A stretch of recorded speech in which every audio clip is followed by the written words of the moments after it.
intando yakhe nesigqeba sakhe se-BC of which guidelines zithi taswich if uTaliyane bevuke umuntu kwi-public community meetings mhlawumbe bevuse community phaya besingalenza ixesha uba kuvote but uTaliyane from i-first BGM to-public meetings koko behamba yedwa uTaliyane namhlanje xa befunda ii-guidelines bafunda le ndawo bayithandayo enye apha abantu bacontestayo taswich une-criminal record qha zifundo ezinye indawo kwi-guidelines bafunda unothanda wabo uTaliyane bathi akana-grade 12 itaswich la grade 12 bathi akanayo uTaliyane waye college wenza u-NQF level 4 of which NQF level 4 is equivalent to grade 12 but bona xa bethetha bathi uTaliyane akana-grade 12 abakhona inye-wish with ii-guidelines zithini naselenza bakota le ndawo ibafevayo and kudala ke beyenza le nto i-community ithethile bona bafuna igqibela i-community and le nto bafuna yenza isifombo yombutho kanti umbutho ngowabantu njekutreyithwe ezaa guidelines taswich zitreyithelwe for wonke umntu kwanje ngomgaqo kungahambi ngomgaqo kuba kufuna ubani but apha kuleni ibranch bafuna kwanje imigaqo efunwa ngobani Exactly. Now that nithethile nabo, I think community, there was no one that was disqualifying from the community Italiane. It was a leadership there. Now that nithethile as a community, but nisamfuna Italiane with whatever anayo, with NQS F level 4, yes. anaye niyamfuna as a community. If ayenzekile nonifunayo kuzokwenzeka ntoni lapho wathini taswich community ithethile but apha kuleli branch imosisiku eziziko ezithini unothanda we-community uyothethileyo and ke sawuhlala thina ukhansela wethu nguTaliyane khuluwa as rules zeyelc right yes and if i-community ibithathe omnye umntu or any other members esuka kwezinye ii-parties ezingenazo ezilanti u-grade 12 for instance ziyakwazi ungena zona and yet nina xa umntu engenayo u-grade 12 apha ndiyamdisqualifya abe efunwa i-community. Let's say for instance kule game yana ndimthena about lelanti kule game if bathi bayayithatha i-BC bayistaff kwilantiya kwi-province to decide if i-province ibuya isithi ihambiselana nale decision ye-BC uTaliyane doesn't meet the requirement i-community izokwenza ntoni mandiqale ndiyithi mataswich uba i-BC yalapha iqale yaxhaphaza amalungelo kaTaliyane ziyithi guidelines amalungelo kule nto ii-CV zikaTaliyane suppose zithathwa yi-PLC but apha bayifune ngokwabo i-BC leyo yebranch ithathe i-CV kaTaliyane yajikelezisa ngayo uvuyo jantshi lona becontesta wethu uTaliyane ebehambe ekhwaza nge-CV kaTaliyane endleleni uba uTaliyane akana-grade 12 and yet uveza le into yoba another contestant ibilapha ine-criminal record which is kwi-guidelines ayivumeli but abakhona inyushiwa yadlula into yakhe waqhubekeka wacontesta but itaswich nabani na xa nelungelo efunwa yi-community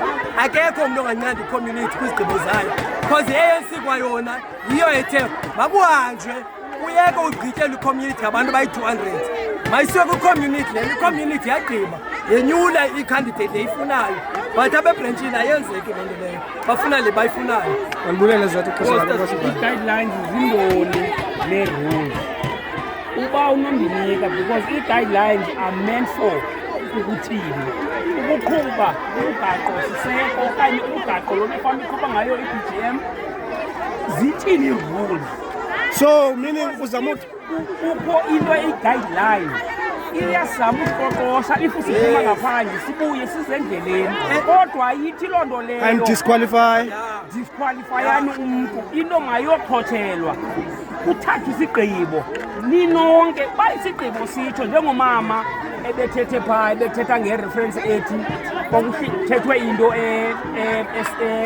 City Hall laa nto I think ibalulekile bendifuna ke ngoku ukubuza apha kuni njengabahlali balapha laa nto ithethwa ngulaa mama ithini ujonge i-guideline ujonge ii-rules zithini nafunata siya ii-guidelines ezi ze-ANC zi-aligned with the constitution yase-South Africa, but apha kwethu ibranch ze-aligned with iziqu ezithile.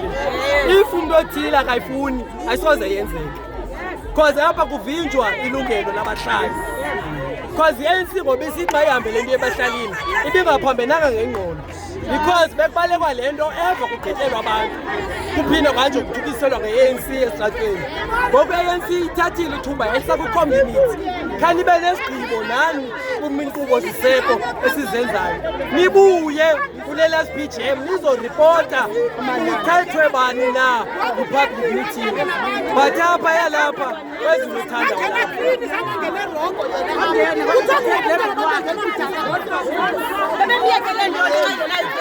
ucamba yabona usilisi umama umtyingizana usebenzile kule wadi kakhulu, uzenzile into ezintle. Even mna ndiphangela nguye, ndiyamthanda soze ndiye kumthanda, kodwa zange angene ngolu hlobo, wangena clean, kwangekho le nto lolu hlobo. Ngoko kwavisiswano ngoku ndiyadana indlela enza ngayo, ngoba baphumile abahlali bafuna uceba awuthandwa ngabo, but wenza ngolu hlobo. Even if wena bhuti wam le nto bekucaba uTaliyane efuneka ngaphakathi because akanayo grade 12, I don't think bekusupposed noba uyithethe esidlangalaleni.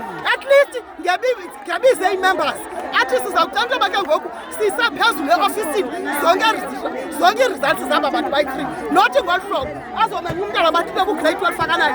But sisi wam kukho into ethi there are another candidate ephaya ene-criminal record which is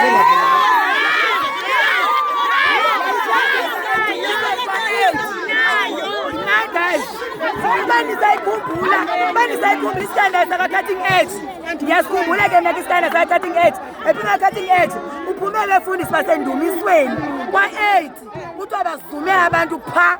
And ke ngoku thina into esiyilwayo thina yile kokubana ku-expose abantu abathize then bangayithethi yonke into. And okwesibini ikhona into ebekade bona beyithethe into okokubana uTaliyane akana-graduate yinto ebiphithethwa zii-ward committee zakhe. Kuthele nto ii-ward committee zakhe zizawukwazi inkcukacha diphu ngoTaliyane. Mna mbuzo wami yiloo nto ugqiba ba-expose uTaliyane akana-grade 12 apha, kodwa khange basho into okokubana kokwenzeke into endumisweni. Sisafuna uyazi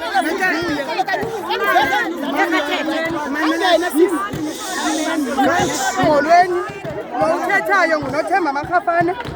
Ndilapha mna bendiyibhiyisi mema bendinguchairperson but ndirizayinile ngenxa yobona iimeko ezithile. Apha mna ndiyothuka into yoba izinto zabantu zinanazela esithubeni. Apha abantu banikwa i-information engeyiyo ethi uComrade uTaliyane Ndubane akakangazisubmithe ii-documents. Ndifuna unibonisa nazi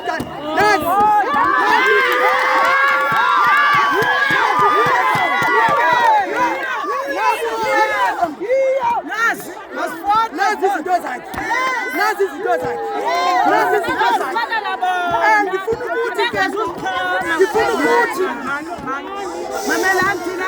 Ndifuna ukuthi mna ndivakalisa udana kwi-leadership yaseCharlotte Maxeke because inecala. I-BEC yalapha inecala ihamba necandidate ethile, and njengoba ihamba necandidate ethile nje into ayenzayo apha into abayenzayo apha bashicilela ilungelo likaTaliyane. Apha sicela i-ANC ithathele ingqalelo le nto kuba abantu baka-Ward 14 bathethile.